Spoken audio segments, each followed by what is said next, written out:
what's up, YouTube? This is Rocky. I am making another video. Just a part of my platform, for health and fitness and weight loss and things like that. And right now, I'm getting ready. I am doing a hot oil treatment for my hair. At the same time, I figured I'd sit and discuss some things. I keep dropping my phone, and also this. I apologize for the sound quality. I try to speak loud enough. Try to speak clearly enough so that you guys can hear me. And I'm sorry if you can't. I am working on getting a new phone. I've had this phone for a couple of years, and it's my baby. I love it. Um, just paid it off, and it's all mine. So I'm thinking about upgrading. So just be patient. But yeah, I'm doing a hot oil treatment, and also, just discussing, some more about my channel and, the content of my channel and everything like that. And, I found myself hitting an impossible point, and that is, keeping things in my life 100% all natural, keeping things in my life 100% all organic, keeping things in my life, as far as relationships and people go, just trying to keep it, 100% whole, 100% healthy. And it's difficult because we do get tempted, sometimes because, we think that there's just no way that I can continue this. There's just, but it's all a matter of being honest with yourself. It's all a matter of, of doing what you really like and doing what you're truly motivated to do. You have to, you have to, know truly what it is that you want without a doubt, and be willing and able to face any and all hurdles and obstacles that might come at you, because life is like that. And I hate to quote the Bible, but the Lord says wide. As a matter of fact, I think it was in a Quentin Tarantino movie that it says, wide is the path that leads to destruction, and narrow is the gate that leads to salvation, serenity, peace, and things like that. And it is a Bible saying, but I like to think it as a holistic saying too, because it's one of the things that pretty much saved my life. When I was growing up and I started to fall in with a bad crowd and, bad people and things like that, I started to fall in with, people who signified themselves by colors and hand symbols and things like that. So, and as a kid, you don't recognize it. You say to yourself, that's not what I think it is. It's just brotherhood and sister. And for some people it is, but for others, it can be, for everybody, it's a danger, to be honest with you.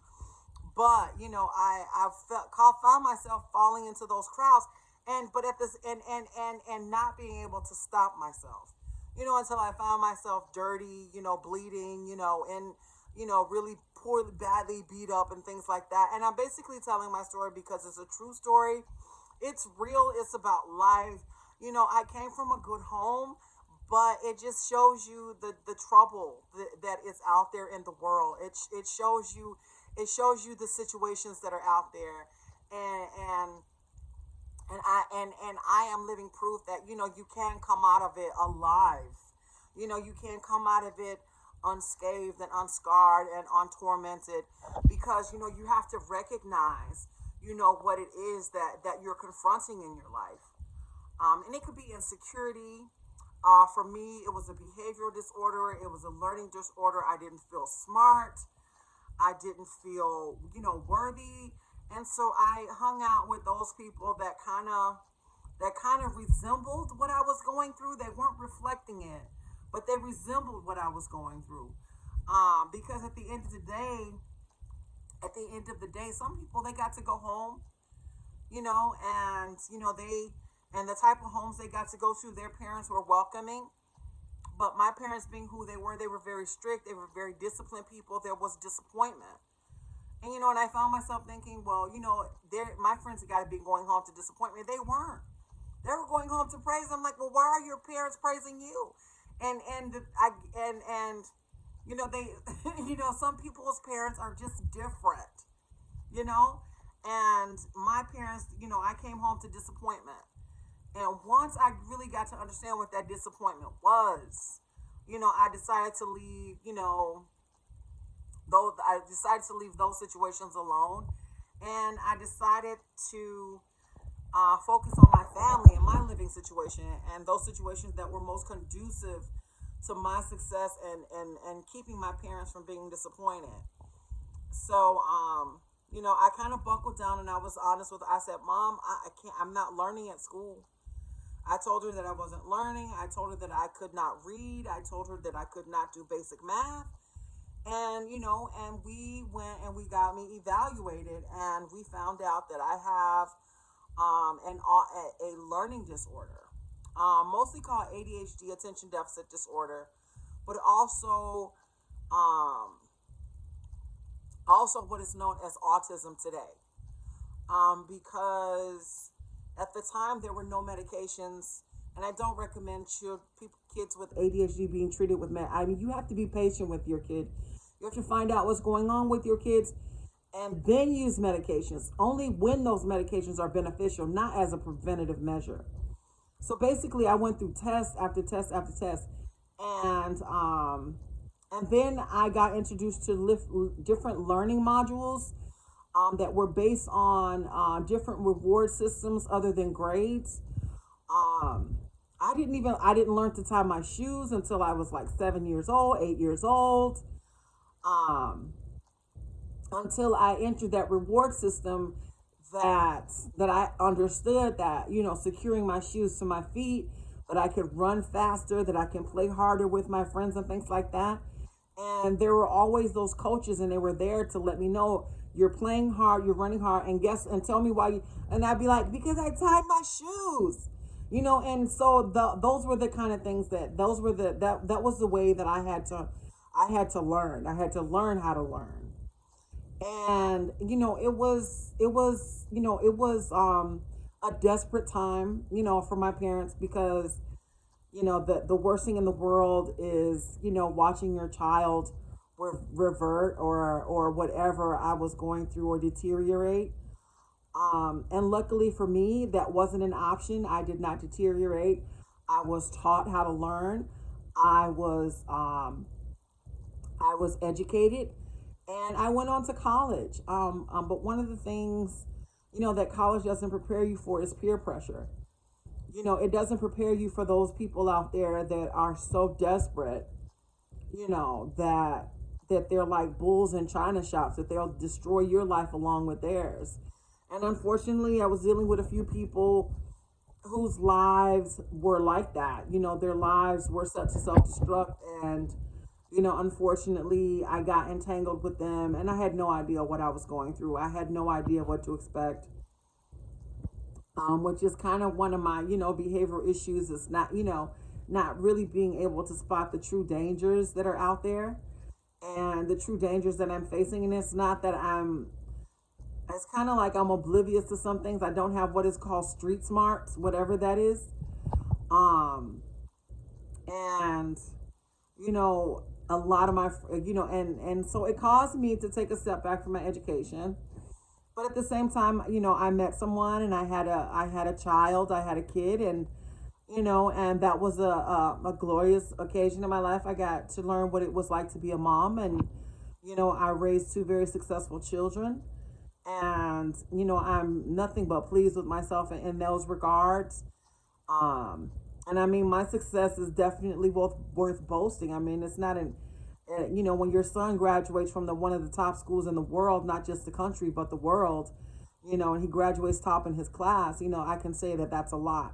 And at the same time, when my daughter's artistic abilities and her learning abilities are off the scale, that's also something, worth bragging about. And that's because I enjoy being a mother. I enjoyed, taking what I learned and becoming an adult and sharing it with my children, and hoping that, that they would that they would take something from it and they would make something out of themselves, and they did, you know. And I have, nothing but, praise for my kids, because, they did a really good job. But back to me, this isn't about them. back to me. And so basically, I took a hiatus, from my education, and and the reason why I guess this situation is so moving to me is because, I was, beginning to, lose my voice, in a sense that I could not, in a sense that I was grieving, in a sense that I was, oh my God, in a sense that I was suffering from a loss or loss, in my life. And that happens, and I forget that it happens, that nothing lasts forever. People don't live forever, and situations, if you feel they're worth fighting for, then I have to fight for them. But and it was just an exciting time. So you know to really be able to become an adult and become mature, and to learn about my strengths and weaknesses and things like that. So, and like I said, I learned all this from YouTube. Like I said, I was just bored one day, and I was on my phone, and I found myself watching these channels where people were talking about makeup, they were talking about making arts and crafts. They People were exploring, they were exploring other countries and talking about rare plants and things. I mean, YouTube is such a great educational platform, and it's one of the things that I wish that my generation would have had when we were growing up, because it's such it's a rewarding tool for anybody who just, I mean, I just looked up, I wanted to make Spanish rice, and I looked up a channel that says, how do you make Spanish rice? And there was and to be able to learn how to make Spanish rice in 5 minutes, come on, man, you can't beat that. So basically, I'm just, posting again because I'm hoping that just, anybody who's struggling, with, struggling, with themselves, they're like they feel like the worst, or they're going through the worst, this too shall pass, and it does pass, because it's what life is about. Life is about learning, life is about mistakes, life is about failures. And, and one of the toughest things to get over is failure, because, I think the fear is that it'll be repeated, that you're going to repeat that failure, but you won't, because one time you learn from something, you get it, you get not to do it, because either it hurts, or it sucks, or it makes you feel bad. And sometimes you have to learn from those things that do make you feel good, though. You have to learn from those things that make you feel so good that you don't even see yourself anymore. You don't see your loved ones. You don't see anything in life. You just basically, you just want to feel good. And that's not always a good thing. That's not always a good thing at all. So, like I said, I'm doing this hot oil treatment. And of course, I got my little heating cap off of Amazon. I will find the link and I will put it in the description. I love this thing. I had some other ones, and they were really huge. They were big, and they fit really terribly. And this one is so cute. This one is cute. I've had my little heating cap for about a year now, a couple of years, and it's hanging in there, man. It's hanging in there. And I mean, and I throw it around, I bang it up and everything. But one of the best things, it hung in there, it still works. It still helps me deep condition my hair. Right now I'm doing a hot oil treatment, and it's just working like gangbusters, and I love it, and it's cute, and I can sit around. Right now I got a movie on the TV, Predators. I don't know if you can see it, but the new one that just came out in about, I think, 2019. And it's really cool. So I'm just sitting here chilling, watching that. And trying to give myself some self-care and self-love. That's one of the things that I had to open myself up to.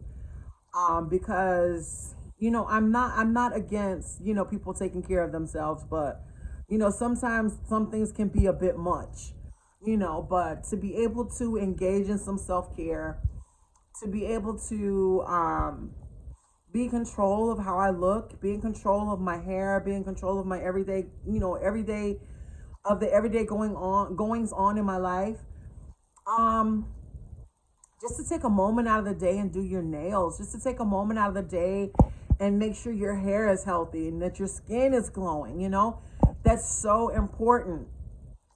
And that's one of the things that I took for granted because, for me, I was, I played softball. I was an athlete. So for me, sunscreen and lotion was all I did. So, and if I wanted to do something more, I would go to my mom and say, well, what do you use? And her routine was just so extensive. And I used to get so annoyed, but I'm like, is it that serious to want to look that great all the time? And it is. For some people, it is. It is essential, to like yourself when you look in the mirror. It is essential to like what you see looking back. And it is essential to know that it was the choices that you made. It was the behaviors that you adapted that helped you to look better. Like I said, I'm going to be purchasing me a scale. I've been on my weight loss journey at least for 2 years now. And like I said, my heaviest was 280. So I'm going to weigh myself for the first time in about a year next week. And I purposely didn't want to do it because, man, I can remember like 5 pounds of water weight would literally destroy me, and I'd be like, come on, man. There's gotta be something to this. And so I did my research. The average person in a week will gain 3 to 4 pounds just due to water and eating more desserts than normal, or eating more food than normal.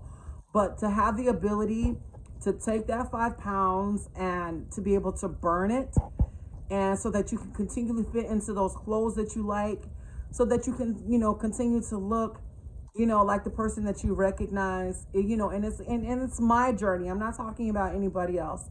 I'm talking about the journey that I was on, that I'm on right now. So, and my goals are important to me. I'm not going to say what my goal weight is, but like I said, I want you guys, if you like what I'm saying, hopefully you do. Hopefully I have included some content that people can relate to.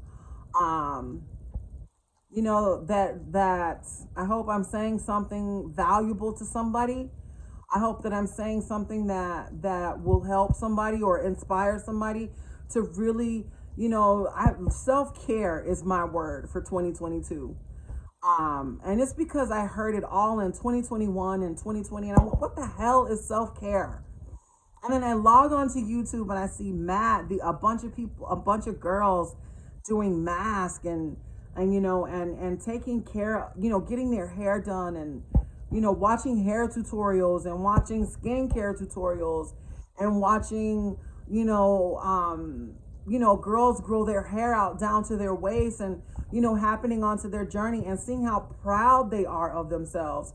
I just thought that was the most awesome thing that I have ever seen. And for me, I was coming out the responsibility of being a mom, and a ponytail was good enough for me. A headband was good enough for me.